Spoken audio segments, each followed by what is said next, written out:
Kemudian ada kaidah lagi misalnya dalam fikih. Min asbabin najsi itu al-mautu. Di antara sebab najis itu adalah kematian. Kita ulang fikih, ben ngerti fikih. Wong kok amen roe swarga neraka, tak ulang fikih. Saiki sapi ku suci ta ora? Suci. Nak mati badang najis. Wedhus suci, nak mati badang najis. Itu fikih dan kita sepakat seperti itu. Maksudnya asal mati badang, maksudnya buatan mati disembelih. Berarti min asbabin najsi adalah al-maut. Sekarang berhubung manusa iku mati, misalnya Ruhin mati, Mustafa mati, Imam Malik ya darani najis. Padahal mayit ini nanti disolati, mulanya wajib didusi. Cara filosofi Imam Malik. Nah, jadi, mayit ini akan nanti disolati. Syaratnya wong solat itu suci tora, suci. Lama karena mayit itu disolati maka harus suci. Karena ada sebab najis yaitu al-mautu, maka harus dimandikan, disucikan. Ya masuk akal. Mana kena mati, didusi ben sah, disolati. Nak orang didusi ora oleh disolati. Itu kan fikih yang jelimet. Ya sudah, harusnya kaidahnya seperti itu. Harusnya. Tapi ada satu kejadian di mana matinya orang syahid kata Nabi ora usah didusi.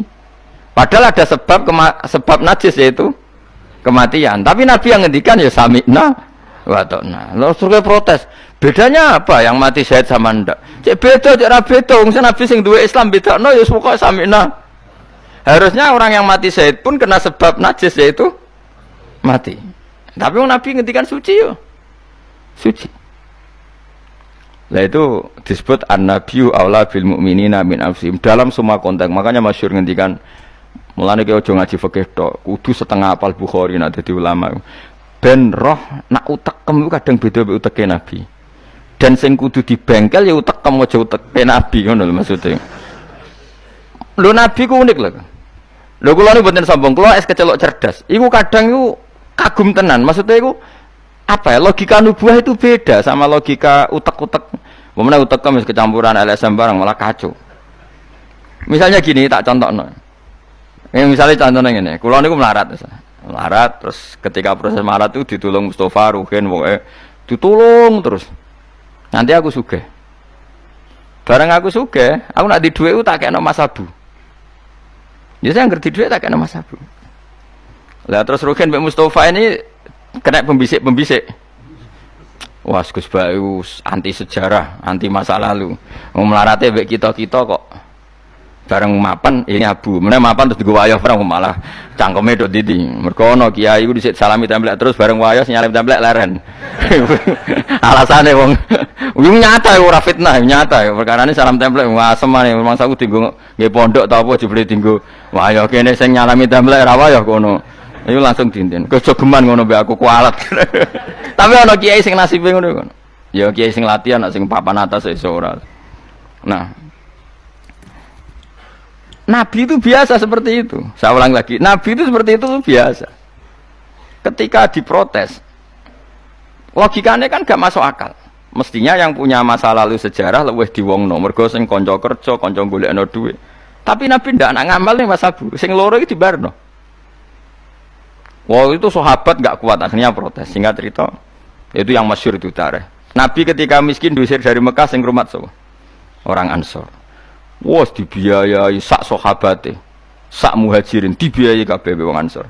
Tapi ketika Nabi mapan dan sudah Fathu Mekah, Mekah dikuasai Nabi. Itu kalau ada kelebihan uang atau kelebihan dikekno wong kafir Mekah, dikekno wong Mekah sing melarat-melarat sing utawa ora melarat tapi njaluk. Dikekno. Akhirnya orang-orang Ansor kan yang tentu yang enggak dewasa itu komplain. Kalau melarat sama kita anak sugih ning keluargane. Karena orang Mekah itu keluargane Nabi.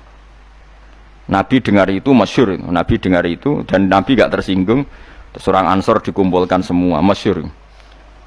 Ternyata logika nubuah gini, wong Ansor ora biasa ngamal mbek Nabi. Ngamal itu mesti diganjar, ngamal, memberi, menolong. Ulang lagi, jenenge ngamal berarti memberi, menolong, mengamal. Keren gak? Keren, heroik. Pangkat sing wis heroik memberi iki terusno wae nganti mati. Lah nek kowe njaluk tak kei berarti kowe zaman ngamal njuk imbalan.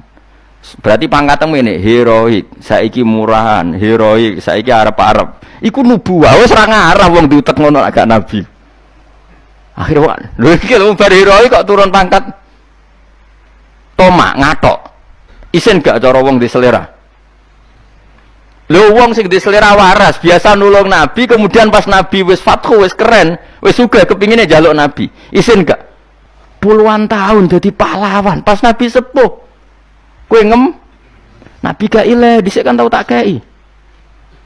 Isin gak? Wong waras lho maksudnya iki bakas. Lah nabi gak kepengin wong Ansor sing wis keren ngono iku ndek pangkat njaluk, saka ngekeki kok guri-guri ndek pangkat njaluk. Nuwangis wong Ansor, nuwangis sadar betapa otak mereka itu gak sebanding dengan nubuah. Wis sajongke sing biasa ngekeki biasa malah terus noe nganti mati. Kowe apa ora isin imanem sing wis seneng nabi saiki aku dadi nabi mbok jaluki. Berarti mbok konversi dadi materi. Kok ora isin wong sing mbok kekno aku iku kowe golek ridane Allah mbek Rasul toh ya ora tak nggo kepentingan pribadi nggo kae Masjid Nabawi, Masjid Kuba macam-macam. Kok terus saiki aku sugih mbok jaluk meneh padahal sugihku kok Allah. Kon ngedekno Islam. Nah aku gedekno Islam ya tak kena Mekah-Mekah iku ben do gelem Islam to, Islame sing mualaf iku dadi apik. Nangis. Radina billahi robba wa bil islami dina bi Muhammadin nabiyya wa rasulah. Radina qismatan terus masyhur. Mpun nabi kula ridho, mpun jangan atur piye mawon kula ridho. Tapi wong saiki kan pikirane LSM kabeh. Ngrasa akrab ra dijak lunga tersinggung. Misalnya aku akrab ambek Ruhin. Ruhin itu melarat sarapan tak kei duit tak kei misalnya. Bedino awor aku. Bar seminggu aku lunga Jakarta nggo Innova cek kosong. Kok ora tak pamiti, kanca kok ngono. Wis bedino di rumah iku cek gak trimo nak wong Jawa.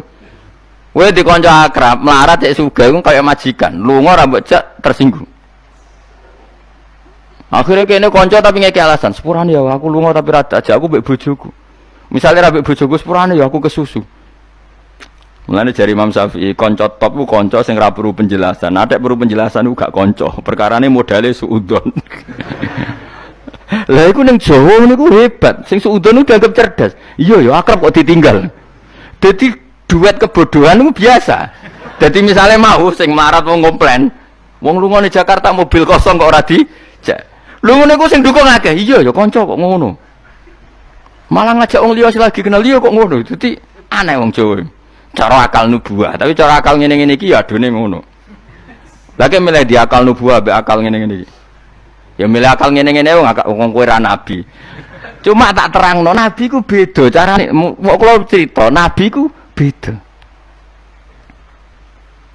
Dadi ora kena ditebak. Lha iku barokah maca hadis. Kowe roh nak cara berpikir nabi ku beda. Terus masuk akal, sausé diangen-angene masuk akal. Ya tapi kan angel dia akal. Terus contoh meneh. Nabi ku nek ana wong kok mulya banget. Iku jarang dikek itu. Jare Nabi itu kan kancane jenengan kok ora tak mbokeki sing iku Islam anyaran mbokeki jare.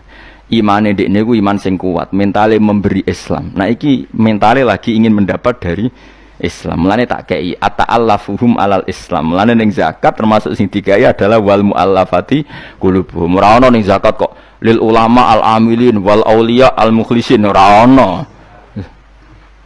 Masa saiki ora ke salah kabar malah ulama e zakat innalillahi wa inna ilaihi rajiun.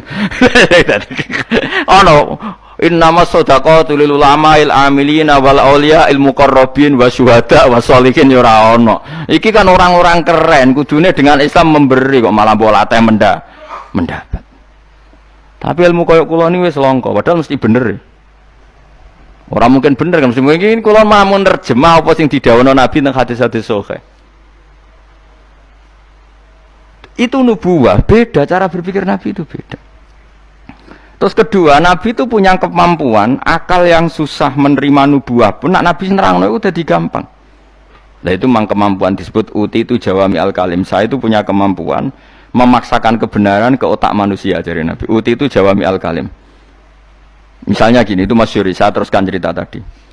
Ketika Mekah itu sudah kebuka dan Nabi itu nyaman di Mekah, nyaman sekali karena memang kampung halaman, kelihatan asik, ketemu misanan, minduan, ya pokoknya asik lah, happy. Orang-orang Ansor mulai khawatir. Dulu Nabi diusir dari Mekah kan karena lemah. Sekarang Mekah sudah dikuasai Nabi. Pasti Nabi nanti kerasan ke Mekah dan tidak mau kembali ke Medina. Terus kata Nabi, dengar itu ya nggak tersinggung. Terus kalau ada uang kelebihan ya dikasihkan misanan minduan orang Mekah, orang Medina nggak dikasih sama sekali. Ketika itu dipergunjingkan, terus Nabi dawe lucu Nabi. Dawe ringan nih. Jong, delok wong sing tak kei wedhus, bar mulai nggo wedhus. Sing seneng dhuwit tak kei dhuwit ya mulai, sing seneng unta tak kei unta ya mulai. Engko kowe mulai iku nggawa aku. Wa tarjiuna antum bi Rasulillah ila rihalikum. Atardona ayarji annasu bisyati wal ba'ir wa tarjiuna antum bi Rasulillah. Wong Mekah bar tak kei mulai. Terus kowe kok mulai nggawa aku mara Medina. Kowe milih ndi nggawa wedhus mbek nggawa Rasulullah? Wah, gue milih nggawa jenengan pun gak tau kabeh pun. Artinya apa? Akhirnya orang Ansor sadar bahwa mendapat Rasulullah itu enggak terbandingkan atau tertandingi oleh materi. Mulane Rasulullah akhirnya ba'da Fathu Mekah kembali ke Medina. Wong Medina sewenang. Wis donya kekno Mekah Nabi, penting kula untuk jenengan. Ini akal nubuwah. Lah cara akal LSM, cara akal sampean kan yang berjasa banyak ya nanti mendapat banyak. Meneh partai politik tambah kudu untuk akeh. Ngamal sithik kepen untuk akeh, meneh ngamal akeh. Nah, teori seperti ini nubuah ini diwaris Abu Bakar radhiyallahu anhu ketika beliau jadi khalifah. Kadang orang Islam anyaran itu sekretaris negara. Sing ahli Badrin sing suwi berjuang malah cara saiki mau RT, mau RW.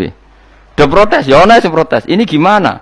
Jadi Abu Bakar, mulyane wong Badar iku wis mulya indawa. Dadi jabatan dunya iku wis ben dipek-pek wong sing rahi-rahi dunya.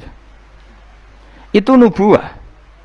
Sehingga orang biar terlatih dengan derajat di akhirat. Lah saiki gak Kang wong dilatih derajat dunia. Misalnya ngeten contoh semaling gampang sing kula lakoni, wong kabeh wong saleh sak donya nglakoni. Kowe anggere bengi kan sujud. Paling gak salat isya lan ada tahajud kita ora. Isya lah misalnya. Isya kan yo bengi, napa? Isya kan yo bengi. Ketika kita sujud, itu nikmat yang luar biasa. Dan itu kenangan terbaik kita saat di dunia. Sekali lagi itu kenangan terbaik kita saat di dunia. Kemudian ada negara maju kayak Amerika, Donald Trump ora tahu sujud. Kamu nggak pernah terlintas kalau mereka itu a'dhamu minna, lebih agung, lebih keren ketimbang kita. Karena kita sujud, mereka tidak sujud. Sehingga dengan cara berpikir seperti ini, kita nggak pernah terlintas mengatakan misalnya Singapura lebih baik ketimbang kita, orang kaya lebih baik ketimbang kita.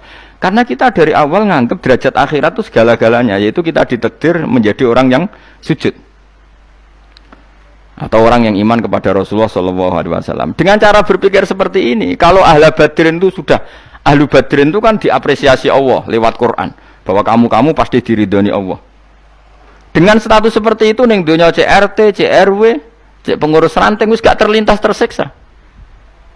Mereka yang sudah bangga dengan ahlu badrin, jangan kamu rayu. Melok perang kok jebule ketua RT, minimal kan pakil perdana menteri. Ojo latih ngono. Akhirat sing walal akhiratu khairul laka minal ula kok terus mbok latih ula. Misale kaya kula ngenten. Kula misale kecelok wong alim. Kok misale kula dadi RT ora tersinggung meskipun lurahe ruhin. Cara kula biasa wae. Ben donya pek ngono. Barang donya pek wong kriting-kriting ben. Tapi kita ini ndak. Kita sekarang zaman akhir lucu. Tambah ngerasa soleh, tambah ngerasa kudu entuk akeh. Lho kok aneh wong soleh kok orientasine akhirat malah dunya. Dadi zaman akhir kok wajo. Tapi ya pantes kacau manjen zaman akhir. Enggak masalah manjen pantes kacau. Tapi kan lucu, kita ini katanya soleh, orientasinya akhirat, tapi nak dunya kudu entuk paling. Lalu solehmu atas nama apa? Ning dinggon wong soleh orientasinya akhirat. Masyhur dawuh wong soleh-soleh dhisik. Radina billahi kisman apa lana ilmun walil a'da'i malun. Tapi sekarang enggak, orang itu dilatih mengkonversai kesolehan akhirat dengan mendapat dunia. Itu bahaya kan, ganggu kelangsungan Islam bahaya. Nanti orang itu enggak latihan ikhlas. Dicara kula ngeten iki. Kula nak kiai ini jenengan. Kok misalnya untuk salam template 200.000, mubalek sing ra kiai mut sangoni 2 juta, kula ora tersinggung wong barang dunya wae. Memang harus dilatih seperti itu. Kalau saya sudah nikmati mulang mari ridane Allah. Ya wis mulang mari ridane Allah. Cek entuk donya cek ora wis seneng wong mulang mari entuk ridane. Bareng mulang wis suwi puluhan tahun krungu ana mubalek mau pidato 2 jam tok 2 juta grembang mestine ra aku. Lho iku ulama opo? Iku dudu PHK ya benar. Nek wis ulama ya wis bangga mek mulang mari ridane Allah titik wis. Nek golek ridane Allah ya wis donya dianggap sepele. Kudu dilatih. Aku nek ora omong tok lho ngene iki ora paham. Ajane aku ya ora seneng ngamuk. Tapi nek ora diamuk ora paham ya wajib ngamuk. Mulai Nabi Musa itu faraja Musa ila qaumi khutban apa asifah khutban itu marah besar. Kamu mati diterangno gak paham. Saiki ku wes kacau. Misalnya kowe Qur'anem fasih, makhratem fasih. Mau mulang musala santrine loro. Ana ora pati fasih nggih TV iki gedhe, lewaris, wisudane godhen untuk duwe akeh gremeng. Gak fasih kok dihormati. Lah kowe fasih golek ridane Allah apa golek dhuwit, golek dhuwit ngomong. Bareng kon ngomong gak pantes isin. Nah isin ora usah ngomong. Aneh-aneh. Ikhlas kok ora menisan.